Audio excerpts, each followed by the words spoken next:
다만 집중적으로 관리가 필요한 병원에 대한 즉각 대응팀의 그 활약이 굉장히 중요하다고 생각이 듭니다. 그래서 이 집중관리병원 관련해서 좀 말씀을 드리겠습니다. 이 집중관리병원은 확진자가 발생했거나 그 경유한 의료기관 중에서 확진자, 격리자 숫자가 많아서 현장 대응팀이 구성돼서 집중적으로 관리 중인 병원입니다. 현재 13곳입니다. 그리고 1인 격리가 있는데 이 1인 격리는 그 1인 병실에 엄격히 관리하고 있기 때문에 이런 코호트 관리, 우리가 지금까지 계속 말씀드렸던 이 동일한 그 집단의 환자들을 같이 묶어서 하는 코호트 격리보다도 훨씬 더 엄격하게 하고 있다는 말씀을 드립니다. 이 격리 방법은 확진 환자가 체류한 장소, 동선, 의료기관의 감염 관리 역량에 따라서 결정을 하고 철저하게 집중 관리를 해서 추가적으로 메르스 확산을 지금 방지하고자 하고 있습니다. 두 번째로 국내 체류 외국인에 대해서 적극적으로 신고를 유도하기 위해서 국내 체류 중인 외국인도 메르스 증상이 있거나 환자 등과 접촉했다는 의심이 들면 적극적으로 보건소나 메르스 콜센터 국번 없이 109번입니다. 신고해 주실 것을 부탁드립니다. 이는 메르스 추가 확산 방지 차원에서 격리 혹은 입원을 할 경우에 일 모니터링 등 격리 조치를 성실히 이행하면 외국인에게도 긴급 생계비 지원이 가능합니다. 이분들에게는 특별히 다른 그 목적으로 다른 기관에도 알리지 않고 이분에게 생계비나 이런 다른 진료비가 지급될 수 있도록 하겠습니다. 다음 세 번째로 메르스 유가족들에 대한 심리 지원을 시작하도록 하겠습니다.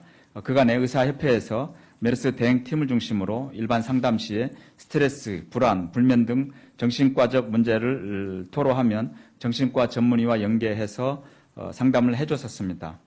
대한신경정신의학회 중심으로 감염병 스트레스에 대한 정신건강 지침을 배포한 바가 있습니다. 앞으로 국립서울병원 내에 심리위기지원단을 컨트롤타워로 해서 5개 국립병원과 광역정신건강센터 내에 위기상담 대응팀을 구성해서 의협, 대한신경정신과의학회 전문인력 풀을 구성해서 연계해서 활용하도록 하겠습니다. 원칙적으로 유가족에 대해서는 직접 방문을 통해서 심리상담을 제공하고 자가격리자에 대해서도 전화 또는 화상으로 심리 지원을 하도록 하겠습니다. 다음은 메르스 핫라인의 다국어 서비스를 확대하도록 하겠습니다. 메르스 핫라인의 다국어 서비스를 19개 언어로 확대를 하도록 하겠습니다. 지난 6월 12일부터 직접 제공하던 영어 서비스에 이어 6월 15일 5시부터 오후 5시부터 19개 언어에 대해서 법무부 외국인 종합안내센터의 다국어 통역 지원 연계 서비스를 시작하고 있습니다. 또한 이용자가 많을 걸로 예상되는 중국어, 일본에 대해서는 6월 18일 오전 9시부터 서비스가 추가될 수 있도록 하겠습니다. 그리고 하나 일정 안내해 드리겠습니다. 금일 16일 한국 시간으로 19시부터 23시, 제네바 시간으로 12시부터 16시까지 메르스 관련 WHO 긴급위원회가 개최된다는 것을 말씀드리겠습니다. 그리고 오늘 환자에 대한 상태 그리고 그 현재 추이에 대해서는 권준욱 기획총괄반장이 공공보건정책관이 하도록 하겠습니다. 정은경 그 센터장이 그간의 역학조사 추이랄지 이런 걸 하느라고 좀 과로해서 당분간 좀 쉬도록 하겠습니다.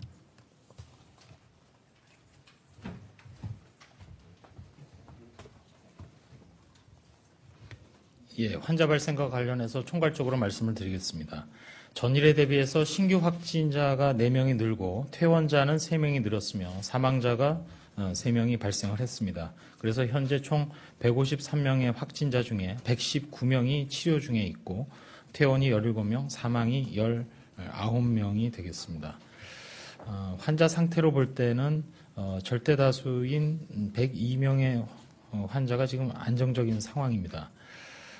감염 유형별로 볼 때는 그 환자가 71명, 환자 가족 또는 문병객 등 방문객이 57명이 되겠고 의료기관의 종사자 등이 17%인 26명이 되겠습니다.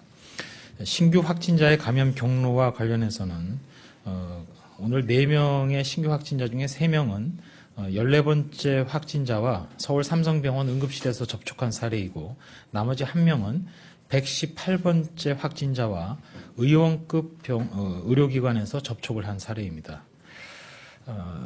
사망자 중에 19명 중에 지금 17명이 다른 기저질환을 가지고 있고 나머지 2건에 대해서도 좀 더 세밀하게 현재의 기저질환 여부에 대해서도 최종적으로 주치 등과 함께 확인을 하도록 그렇게 하겠습니다. 확진자 특이사항과 관해서는 하나하나 말씀을 드리면 151번째 환자분은 5월 17일에 14번째 확진자와 삼성 서울병원의 응급실에서 체류한 이력이 확인이 되었습니다. 152번째 환자분도 5월 27일 가족 간병을 위해서 삼성 서울병원의 응급실을 방문해서 14번째 확진자와 체류했던 것으로 확인이 되었습니다. 153번째 사례는 6월 5일에 118번째 확진자와 동일한 의원급 의료기관에 내원해서 이 당시에 접촉한 것으로 확인을 하였습니다. 154번째는 5월 17일 가족 간병을 위해서 삼성 서울병원의 응급실을 방문해서 14번째 확진자와 체류한 것으로 확인을 했습니다. 발견 내지는 확인이 좀 늦게 보이는 것은 최근 확진자 중에서 삼성 서울병원의 응급실 접촉자들이 증상이 조금 더 미약하고 잠복기에 거의 끝머리에 발생을 한 것으로 파악이 되는데 확진에는 좀 시간차가 생긴 것으로 지금 파악을 하고 있습니다. 일부 언론에 보도되었던 슬로바키아에서 우리 그 관리 대상은 아니었고 감기 증상이 나타났던 사례에 대해서는 유전자 검사 결과 최종 음성으로 판정되었다는 말씀을 드리겠습니다.